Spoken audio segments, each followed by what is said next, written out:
Well, a happy Monday morning. Welcome in. It's great to be here on KCMO Talk Radio. Set those clocks back yesterday morning. Chiefs got you an early morning win right out of the gates. And I'm potty training, or I should say we are potty training a toddler. So, you know what? Life is good. And this is one of those Mondays when you're like, it's not so bad to come to work. So that's just how it goes. I do say that many times. I go to work to get away from it all. That's so true, especially when you're blessed to do what we do every single day at the office. I got that line yesterday from Kate. Hey, you're lucky you're going to work tomorrow. I'm like, yeah, we have those days sometimes, so such is life. Chiefs get a win, of course, in Germany against the Dolphins. They had to hang on for dear life at the very end, but gosh, wasn't it so sweet to see Tyreek Hill get that ball ripped right out of his hands? And then you had the Chiefs run it back for a touchdown, 21-0 lead before halftime. Was that him? Not only did he not score a touchdown, which he was like talking all week, a big game about scoring a touchdown and sticking it to Andy and the Chiefs. And not only did he not score a touchdown, the Chiefs scored a touchdown by ripping it right out of Tyreek's hands. Oh, gosh, that was so sweet. Woo! And the first-round pick they got in the Tyreek trade was the one who stripped the ball from him. That's right. That's right. Well done there, Mark. Good little tidbit with Trent McDuffie getting that done yesterday. So, listen, there's a lot to talk about in terms of what's wrong with this team and still some of the issues, but 7-2 is 7-2. Into the bye week. You got the Eagles coming here on Monday Night Football 2 weeks from tonight. Place is going to be nuts. And we'll figure out what needs to improve with Kendall Gammon.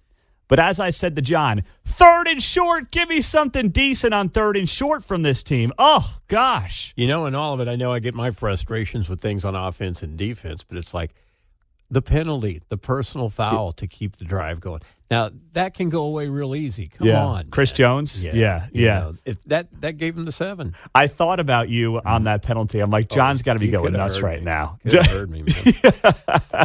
Those are the ones that drive me nuts. Not I dropped it or anything. It's like, what were you thinking? I agree. Or that not one thinking, obviously. That one was frustrating to watch. That Chris Jones penalty was like bang your head against the wall kind of a penalty.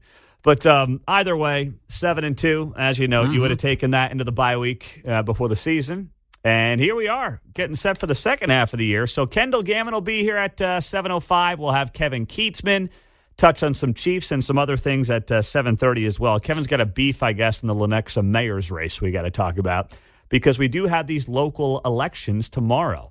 So we'll have Blue Valley School Board members on the show at 9. Former Kansas City Star columnist Steve Rose is going to be here at 8:30. So there's a lot happening on a Monday. But something else that, a lot of you might have seen yesterday, but should have had you doing cartwheels, is there's a New York Times poll that has shaken up the political establishment over the last 24 hours in Washington, D.C. It was a New York Times poll for 2024. The election is 1 year ago from yesterday. And it shows Donald Trump leading Joe Biden in 5 of 6 swing states. In a New York Times poll. Now, every poll you take with a grain of salt. You always should. I say it all the time. You can only trust the polling so much. So I'm not going to act like this poll is God's gift to polling when just because, it's a poll that I think is true. But it's very telling because for the last 24 hours, if you watched any of the Sunday shows, and most of us didn't because, the Chiefs were on, but if you watch any of those shows, you can see that the mainstream media, Democratic Party, is freaking out over this poll. That shows Donald Trump not just leading in swing states, but comfortably leading in swing states. It shows that Joe Biden is losing to Donald Trump, and of course, Trump's the clear frontrunner right now, by margins of 4 to 10 points among registered voters in Arizona, Georgia, Michigan, Nevada, and Pennsylvania. Joe Biden is only leading in one swing state, Wisconsin, and it's only by 2 points. So Trump's up 10 in Nevada, 6 in Georgia, 5 in Arizona, 5 in Michigan, 4 in Pennsylvania. And this is across 6 battleground states, all of which Joe Biden won back in 2020. He's now trailing by an average of 4 points. And it's brutal across the board for him, by the way. Voters under 30 are only favoring Joe Biden by 1 point.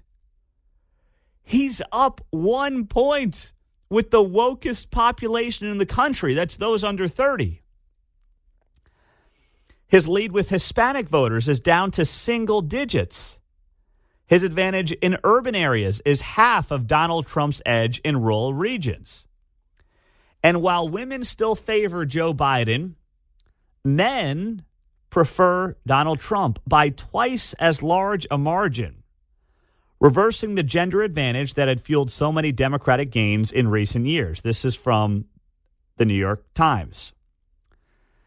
And then here's the kicker. This is the ultimate kick in the groin for Democrats that is going to have them freaking out for a very long time, all the way through next November 5th. Black voters, long a bulwark for Democrats and for Joe Biden, are now registering 22% support in these states for Donald Trump, a level unseen in presidential politics for a Republican in modern times. That is give or take double what Republican voters or Republican candidates typically do with black voters. This is in a New York Times poll. There's 2 storylines here, one for each party they can take out of this poll. One, Democrats are insane if they run Joe Biden. Now, Joe Biden's got to make the call, right? They can't really push him aside unless they literally push him down a flight of stairs. And what should Donald Trump take out of this? What is Donald Trump's lesson from this poll? Less is more. The more the story is about Joe Biden, the more the election is about Joe Biden, the better off Donald Trump is. Now, I don't know if Trump's ego can allow himself to try to run a race like this. But if he makes this election about him, he loses. Just like he did in 2020. To the same feeble old man who has been wrong on mostly everything when it comes to policy and politics for the better part of 45 years. He will lose. But notice how Trump's not really in the news every day. I mean, some people want to put him in the news every day with this trial and that trial.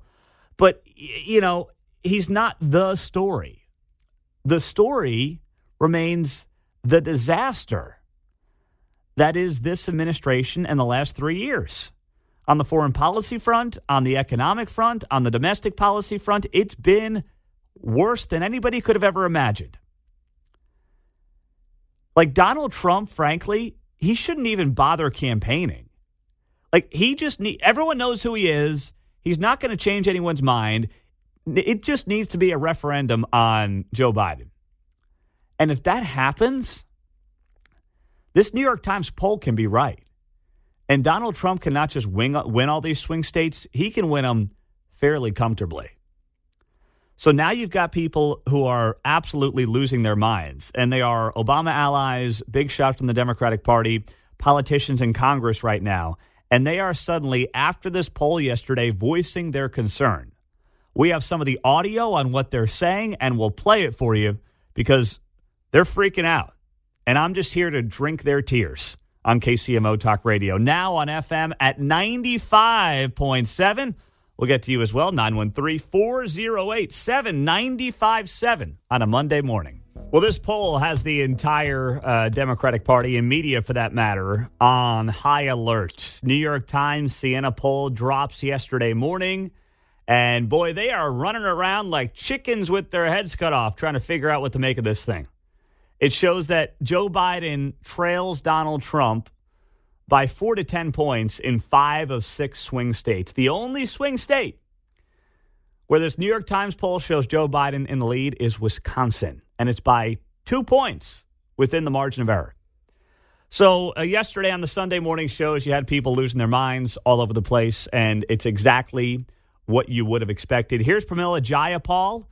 She is squad wannabe member is what I would call her, hanging out with the AOC types. She was all bent out of shape yesterday on CNN. But I will tell you, this is the first time, Jen, that I have felt like the 2024 election is in great trouble for the president and for our Democratic control, which is essential to moving forward. Essential to moving forward. No, I'm pretty sure most Americans are realizing the last 3 years they've moved back. They have not moved forward. And don't take my word for it. It's in the poll. Here's what the survey says. I'm reading this right out of the New York Times. That was Pramila Jayapal, congressman from the state of Washington. Another ominous sign, writes the New York Times, for Democrats is that voters across all income levels felt that Mr. Biden's policies had hurt them personally, while they credited Mr. Trump's policies for helping them. The results will mirror opposites. Voters gave Donald Trump a 17-point advantage for having helped them, and Mr. Biden an 18-point disadvantage for having hurt them. This is where if Donald Trump is able to separate himself from his policies, which he needs to do. Trump is not a well-liked figure. That is also clear in this poll. But people will give him a second chance if they can separate the man from the policies. And it's what I've said for the better part of 7 years, right? Trump's not the guy that I want to, be the role model for my kids or daughters or anything like that. That's not what he is. And he's never going to be that. He's never going to change. But gosh, tens of millions, hundreds of millions of Americans understand and are living it right now that the policies of this guy were much better when it comes to what it did for them and their families and their retirements and everything else than what we're living through the last 3 years. That's indisputable. And it's interesting. They have some quotes here in this New York Times piece. And they say here, Mr. Biden and Mr. Trump are both deeply unpopular, according to the poll. But voters who overwhelmingly said the nation was on the wrong track are taking out their frustrations on the president. They quote Spencer Weiss. He's a 53-year-old electrical substation specialist in Bloomsburg, Pennsylvania. He supported Joe Biden back in 2020, and he's now backing Donald Trump. He said here, quote, "The world is falling apart under Joe Biden. I would much rather see somebody that I feel can be a positive role model." Let me restart this quote here. All right, it's daylight savings. Cut me some slack. Here's the quote from this guy. "I would much rather see somebody that I feel can be a positive role model leader for the country, but at least I think Trump has the wits about him." Essentially saying, I don't think Trump's a great stand-up guy. That's what this guy is saying, and he voted for Biden back in 2020. But at least, in his words, Trump has his wits about him. That's worth something. That means something. And the fact that you have people blaming Joe Biden for the state of the world and the state of the economy, and then also looking at Trump and saying, not somebody I'd want to date my daughter per se, but somebody who I understand has his wits about him, and we've seen do the job and do it effectively.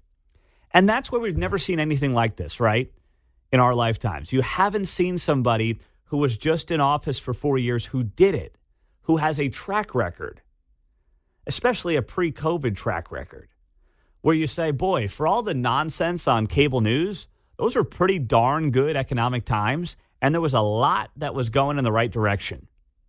And now you compare it to what we're living through right now. And that is economic chaos, and that is global chaos. And it all can be pointed back to some of the failures of what we're seeing right now through this administration and its policies, directly through their policies. So that leads us to some of the other tweets that were coming out yesterday. David Axelrod, of all people, puts out this tweet. And David Axelrod, is a guy who obviously was very close to Barack Obama. Now he's a commenter at CNN. That's what he does. He tweeted out yesterday, only Joe Biden can make this decision. If he continues to run, he will be the nominee of the Democratic Party. What he needs to decide is whether that is wise, whether it's in his best interests or the country's best interests. That is from David Axelrod. And if David Axelrod is now saying that, a guy who was an advisor under Barack Obama, obviously knows Joe Biden very well, if he's saying that quiet part out loud, then you know there is a ton of pressure that is coming down on Joe Biden to not run for re-election. If it's happening publicly, you know it's happening privately. But then the question becomes, where do they turn? Can they really run Gavin Newsom? Like, I'm not convinced they can run the governor of California. Do you think they're going to let Gavin Newsom be the nominee? A filthy, rich, white, heterosexual man who knows his pronouns? I don't know if they can do it. So then where do you go? You can't go Kamala. That would be suicide. As far as I can tell, there's one person that can save him. And that's Michelle Obama. That's it. She's their only hope to save what is looking and shaping up to be a disastrous year, considering Trump is as unpopular as he is. And that's what makes this fascinating. The only guy that Donald Trump might be able to beat is Joe Biden, although I think he'd beat Kamala too, and possibly Newsom. But then Joe Biden, the only person he might be able to beat is Trump. But when the New York Times poll is showing that Trump's up significantly in 5 of 6 swing states, what does that tell you about the state of presidential politics? Absolutely wild. Coming up on KCMO Talk Radio, one of the most fascinating conversations here in Missouri over the last 3 days came on this radio station with a former teacher turned OnlyFans star. We'll get you the highlights next. Happy Monday morning. Welcome in. Start of the week. Make sure you set the clocks back in your car. By the way, I got in the car this morning. My heart skipped a beat. Wait, it's what? It's what? The show's starting. No. It's I didn't set the clock back in the car yet. It happens. So I know a lot of you jumping into the vehicle this morning, heading off to work, and just got to set the car clock back an hour. That's all you got to do. Hopefully yours is nice and easy like mine. One of the great things about having a 10-year-old car is that I just hit a button 12 times and it, goes to the next hour. My wife's is like, I don't even know where to start with hers. Got to go into the computer system, go into settings. It's like, I'm not an engineer here. I just want to set the clock back an hour. That's it. So anyway, I know it's not like when we spring forward, right? We spring forward, everyone loses an hour of sleep. They're all grumpy. We move the clocks back an hour, and you get the extra hour of sleep. But, of course, the grumpy part is now it's dark at 5 o'clock. So, it's never perfect, but such is life. Now, on Friday on this radio station, Ray Stevens, who's on from 10 to noon, had the only conversation I'm aware of with the second viral Missouri teacher, Megan Gaither, former teacher, I should say, who also is now out of work because she was busted being on OnlyFans. OnlyFans is a website. I got to write this down. I got to write down my description, my FCC-compliant description of OnlyFans. Because every time I try to bring it up and just kind of hit the reset button on the conversation, I kind of beat around the bush, no pun intended, to figure out what the best way to describe this is. But essentially, it is a website where you can subscribe and pay monies to individuals for their private pictures and for private interactions and things of that nature. John, is that a good way to describe it? It could be a variety of special interests. Okay, I like that. A variety of special interests depending on how deep your wallet is. Mm-hmm. There you go. I like that.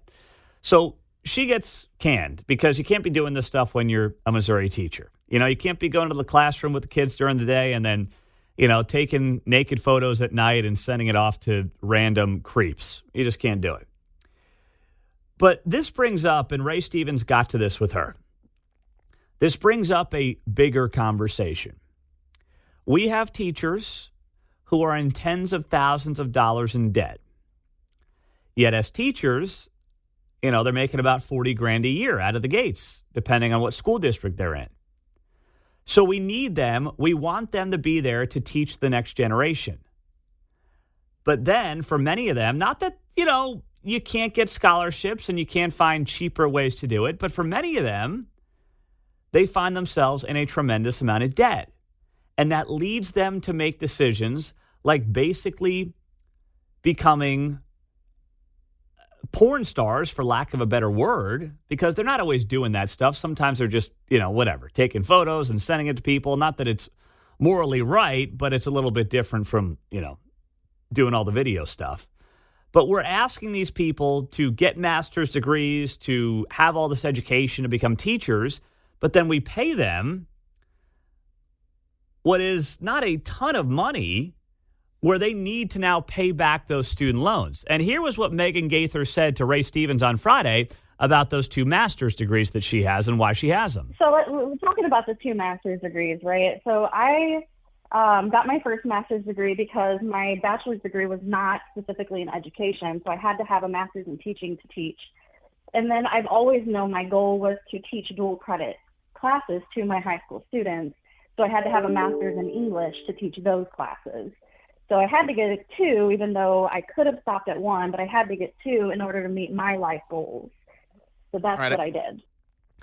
That was Megan Gaither on Ray Stevens' show on Friday on why she has 2 master's degrees and why that student loan debt on a $42,000 salary helped lead her to decide to go to OnlyFans and start this page. And that led to her getting fired by the school district in St. Clair, Missouri. The system is broken. When we have people doing the work that we desperately need them to do, like teaching our next generation of kids, and they need a side hustle because they got to pay back the government and pay back these bloated colleges for their degrees, and they turn to OnlyFans to do that. The system is completely broken. These are people that we need to encourage to get into these jobs, and we need to reward them as such so they want to do these jobs. And so they're not like in between, grading papers, geez, let me run to the school bathroom and take a naked selfie to put on my OnlyFans because I got to pay back my student loans next month. Reminds me of Monty Python bit, snap, snap, wink, wink, grin, grin. Know what I mean? Say no more. Well done there. Yeah. Very nice. You got the Monty Python reference in by 6:40 there, John. Nice job. Early in the week, too. Excellent work. But that is a good point. This is something that is troubling for the entire industry. Because I promise you, these 2 are not going to be the last. How many teachers are going to now say, you know what, I want to do this? And I listened to Megan Gaither's interview with Ray Stevens, and I came away genuinely believing that she wants to teach. She wants to help kids. She wants to be somebody who is teaching that next generation. But it became an untenable situation. And by the way, the money, take a listen to this on how much money she has made thus far. Brianna Coppage has said that she's made north of $1.2 million. Are you anywhere close to that? Oh, gosh, no. I started last Friday. Mm-hmm. Oh, okay.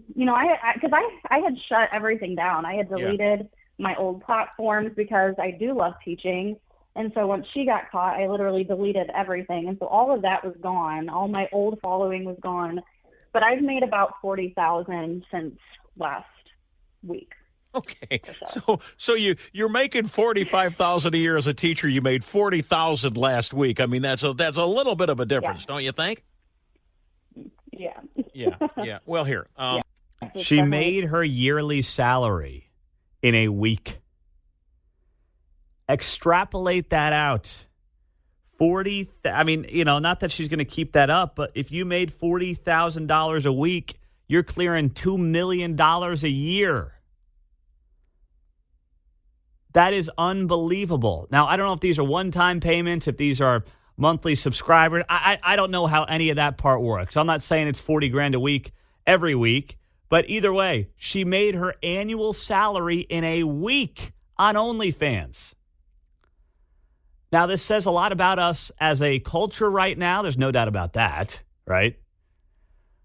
And there's no way you can start paying teachers that kind of money. That's just impossible to do. There's no way to do that.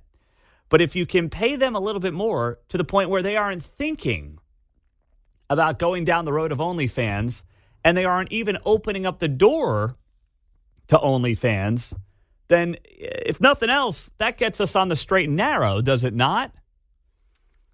And this is really, this is in many ways Joe Biden's inflation economy in a nutshell. Hey, if you can't make ends meet, there's always OnlyFans. That should be his tagline as he's running for re-election next year. 913-408-7957. Dustin is in Blue Springs. What's up, Dustin? You're on KCMO. What's up? Oh, good morning. So this kind of is three problems. One, obviously, the cost of college. It's ridiculous how much college costs. I don't even know how people can even justify it anymore. Two, the price of, how much teachers get paid, which is kind of a problem in itself because that's also taxpayer dollars. They can't make, $100,000 a year starting out and all that with this, double masters and all that because this is taxpayer dollars. In order for that to go up, you got to raise the taxes on the people. Mm-hmm. It's not a private business. Third, what does that tell you about us as society when we be spending, she makes $40,000 in a week? Like what we, as a society, what we are, what we value, prioritizing. Yeah, no, you're right, and those are exactly the three things that I think about too: cost of college, teacher pay, and what it says about us culturally and morally right now.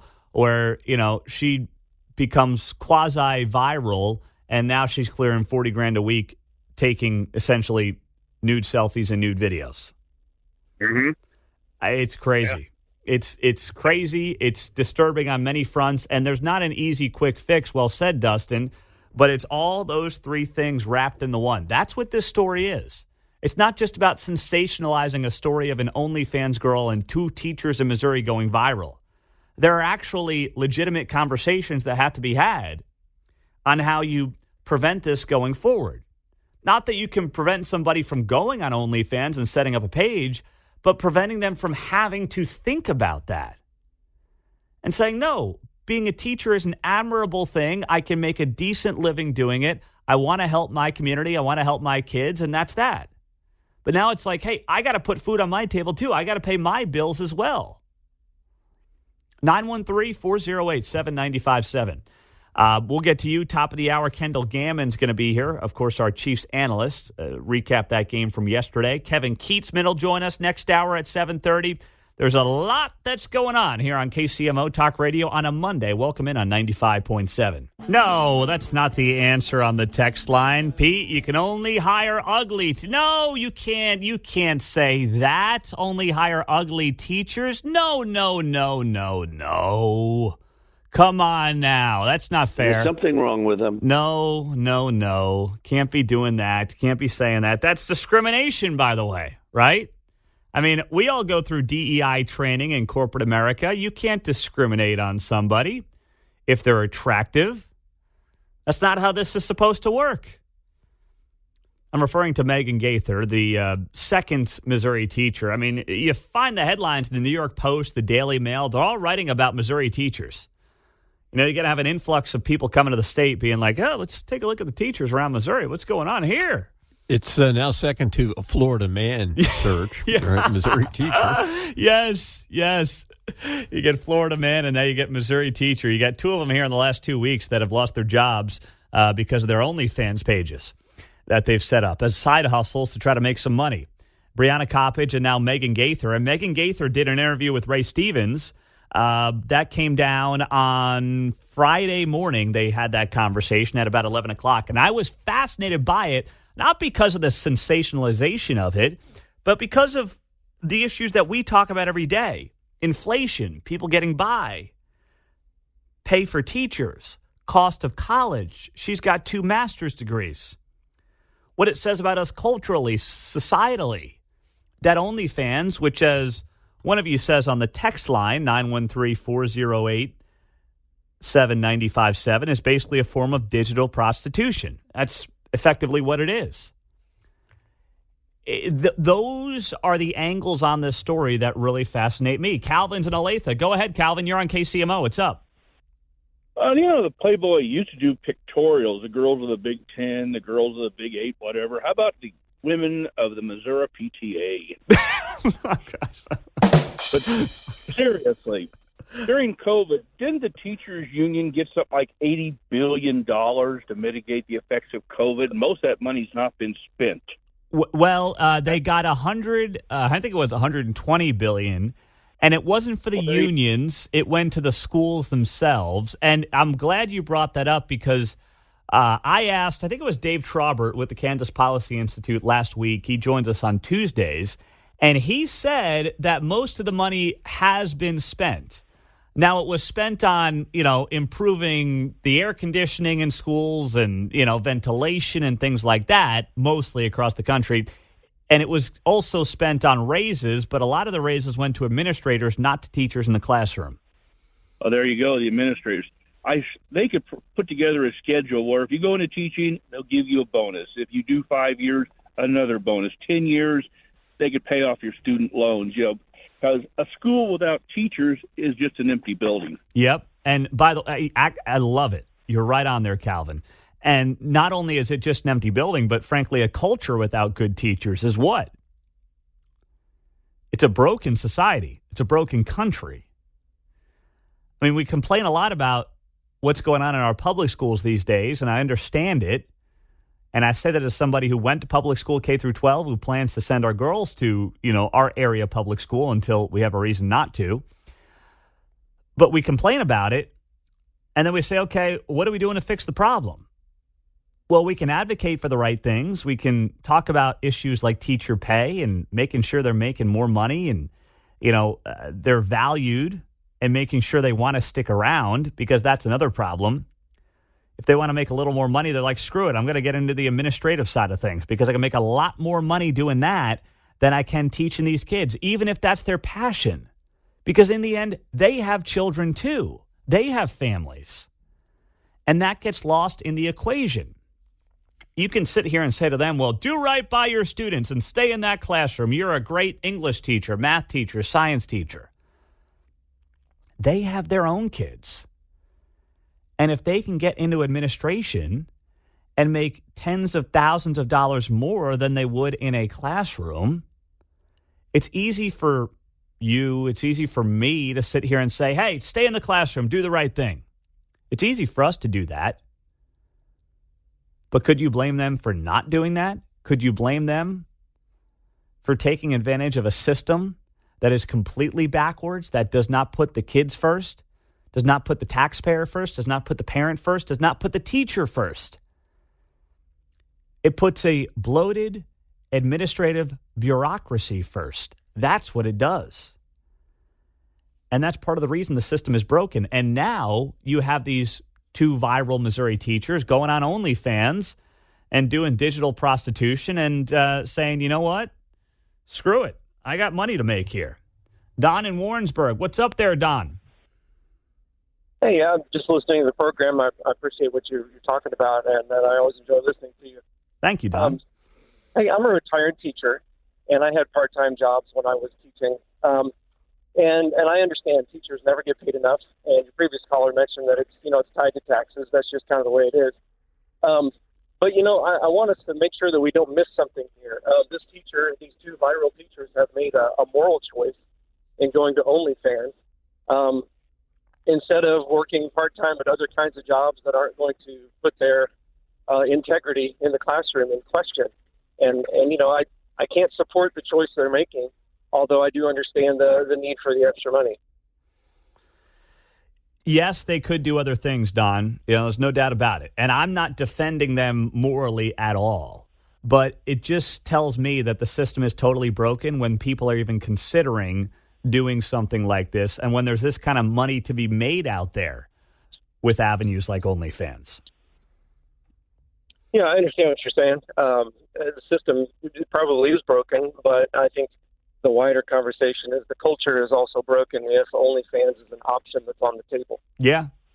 Yeah, that's fair. Thank you, Don. But it's kind of like the chicken or the egg conversation, right? where you say, is the culture broken because of the structure that we have set up in public education?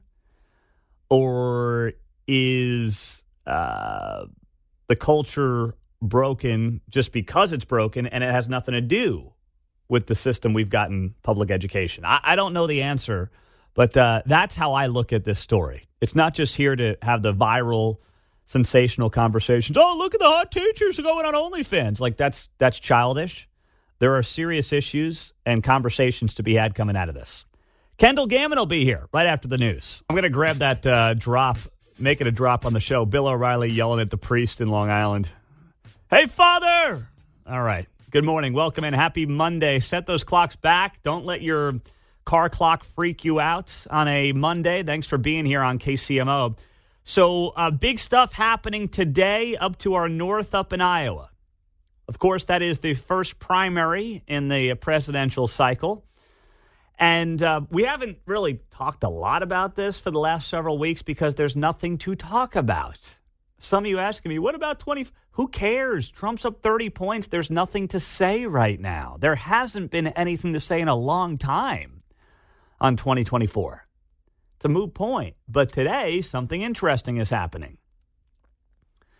The governor up to our north, Kim Reynolds, is set to endorse in the 2024 presidential primary. Here's the report from Meet the Press yesterday. Will Iowa Governor Kim Reynolds endorse? It's the question that campaigns, reporters, and voters have been asking throughout this primary, and we now have the answer. Reynolds will endorse a candidate, and that candidate is Ron DeSantis, according to sources close to both governors. She's going to make it official at a rally tomorrow night here in Des Moines. And Kristen, let's be clear about the significance of this. It's a major break from tradition. Iowa governors traditionally remain neutral ahead of their first in the nation caucuses, and it's a high-profile break from former President Trump, who has already been repeatedly hitting Reynolds for what he sees as a lack of loyalty. Now, it's true that DeSantis trails Trump by about 30 points in Iowa, but this is perhaps the only endorsement that could actually move the needle in a state whose results could set the narrative for the rest of the primaries. Reynolds is wildly popular with Republican voters here. All right, Kim Reynolds, governor of Iowa, wildly popular up there in that state, is set to endorse Ron DeSantis today. That's great. You'll take it if you're Ron DeSantis. You'll never say no to something like that. But can it close what appears to be a 30-point gap in that state? I don't see how. I don't. And here's the other problem that Ron DeSantis has right now. His main pitch against Donald Trump has been what? Electability. That's been his biggest pitch. Yeah, I mean, Trump did a good job, but, I'm Trump without the baggage. I can actually win. He lost last time out. His candidates in 22 were a bunch of losers, too. Like, I'm the guy who can take the mantle and take the baton and move it forward. That was his pitch and has been his pitch for a long time. Well, the problem is the same day that Kim Reynolds is set to make this announcement that she's backing Ron DeSantis, what else did we have? The top story in the national political circle here for the last 24 hours is this New York Times poll. And this New York Times poll came out yesterday, and it has Donald Trump leading Joe Biden in 5 of 6 swing states. Now, it's just one poll. It's one snapshot. Every poll you take with a grain of salt. But the whole notion of Ron DeSantis' campaign is, well, Trump can't win. I can. That's a big part of it. Now, he's trying to knock Trump on some other stuff and maybe not being as conservative as he's led on. But for the most part, his pitch is, I'm electable. Well, this poll shows up from the New York Times. It's got Trump up 10 in Nevada. It's got him up 6 in Georgia, 5 in Arizona, 5 in Michigan, 4 in Pennsylvania. So he's up in 5 of the 6 states that he lost last time around. And if Trump were to win those 5 states, he'd clear 300 electoral votes with ease in 2024 against Pops. So the timing, this is the problem for Ron DeSantis, and it's been the problem out of the gates since he launched his campaign. His timing has been awful. He has mistimed almost everything in his campaign. He mistimed his announcement. He should have done it earlier. I know he wanted to wait because he wanted to respect the fact that he was still the governor and he was in the legislative session and he was working and all these different things, but he missed his moment. He waited too long. He rolls it out. He does an announcement on Twitter, which made zero sense. And there was, I guess, technical issues and the whole thing was a disaster. And he's misplayed his hand against Donald Trump. He never really attacked him. He acted like they were neck and neck when it was very obvious they weren't. And now he's attacking him over some things that are fair critiques, but it's too late. And now he gets this Kim Reynolds endorsement, also would have been great 2 months ago. And she's endorsing him on the same day a New York Times poll shows that Trump is beating Biden in 5 of 6 swing states. You couldn't have worse timing on this stuff if you're Ron DeSantis. And, I mean, it's unfortunate for him. It's unfortunate for his campaign. But I don't know what his case is going to be right now. Outside of relitigating COVID and how he was really good on COVID and maybe Trump wasn't as good as we thought he was on COVID. But, like, who wants to talk about COVID? I'm sorry, but no one wants to talk about it. Trust me, I see data that shows people want to forget COVID. And I would argue that's wrong. But in the end, the polling shows it. And by the way, every time DeSantis brings it up, it doesn't work for him anyway. So how much more can he hit it? How much more can he talk about it realistically in any kind of way that makes a difference? It feels like a lifetime ago, and even people that want to talk about it, they're not changing their opinions anyway. It's not going to move the needle in any substantial way. So we'll see. I mean, I'm going to try to get somebody up in Iowa on the show tomorrow. After Kim Reynolds makes this announcement today to endorse DeSantis, I don't know if she can move the needle 25, 30 points. I'd be shocked if she can actually pull that off. But we'll see how it plays out. In the meantime, it's looking like we're heading towards a rematch of 2020. And right now, that's Trump-Biden until proven otherwise. Until Pops decides that he's out and he's going to move on. And something tells me that's not happening.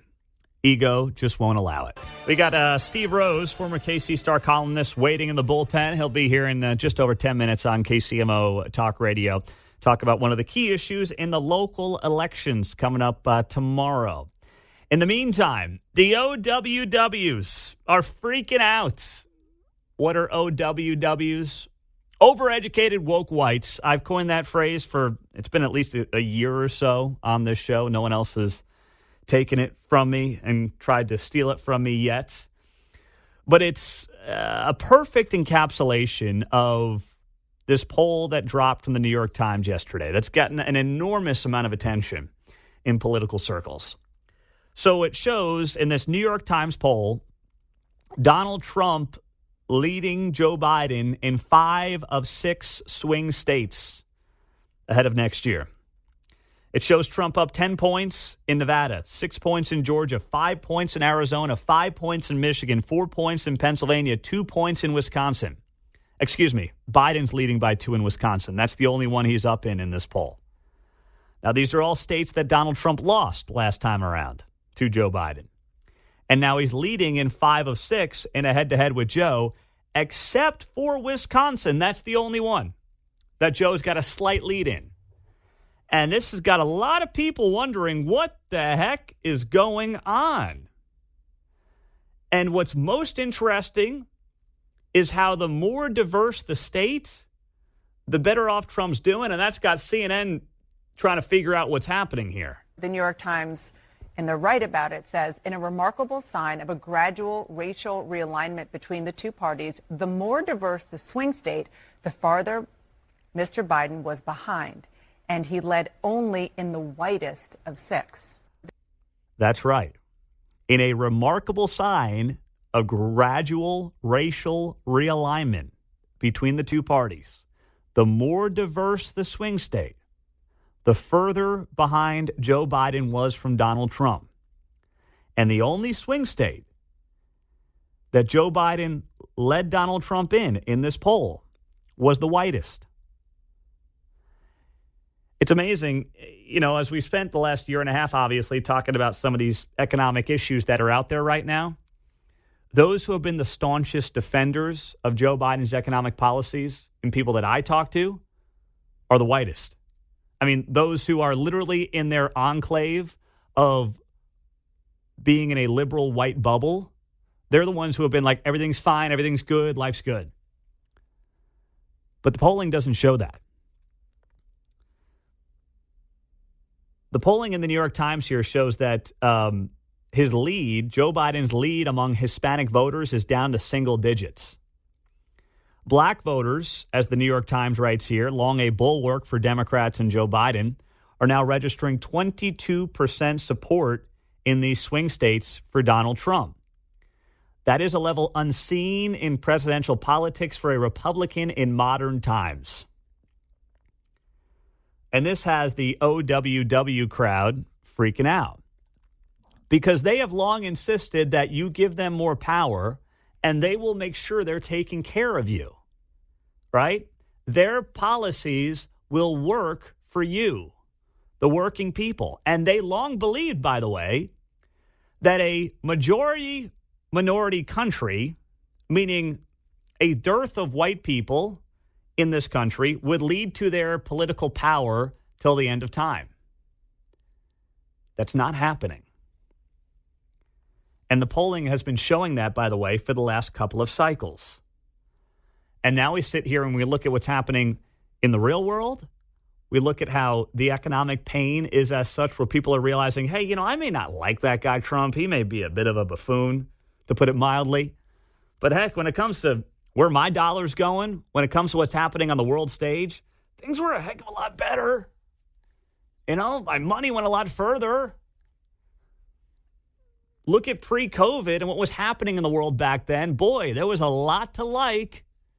Yeah, you know, he was goofy and he was crude, and I may not want him being the role model for my kids or the godfather to my new daughter or something like that. But when it comes to just running the country, there was a lot to like, especially compared to what people are living through right now. And that's in large part what I'm getting out of this poll. And now you have more people who are looking at this and saying, holy cow, what is going on? And they're understanding it in real time, and we're seeing it play out in real time. And this has, you look at the reaction in cable news, on social media, newspapers following yesterday's New York Times poll, there are alarm bells and sirens going off across mainstream media and within the party. There's no doubt about that. Paul's in Kansas City. Got a minute, Paul? It's all yours. Hey, real quick, yeah, Pete, you're spot on. The reason that the under 30 crowd and the African-American Latinos are swinging has got Joe Scarborough having a meltdown on there is the grocery store. Everybody across the Democrats goes to the grocery store to buy food. And when they see that, they think Joe Biden, we're not even still feeling the effects of the 9% inflation. People's savings are down. They're living off their credit card, high interest rates. They can't get into homes. All across, everybody tries to buy a home. Everybody tries to buy a car. Everybody goes and buys food. This is why the Biden economic policies have failed. And this is why Trump is surging in the polls, because everybody goes to buy food. Doesn't matter how old or what demographic you are. That's where we're at. And here's what Trump should learn from this poll, too. Thank you, Paul. The less of him, the better he does. The less he is in the headlines, the less he is speaking, the better he does. Because then people can separate the man from the policies.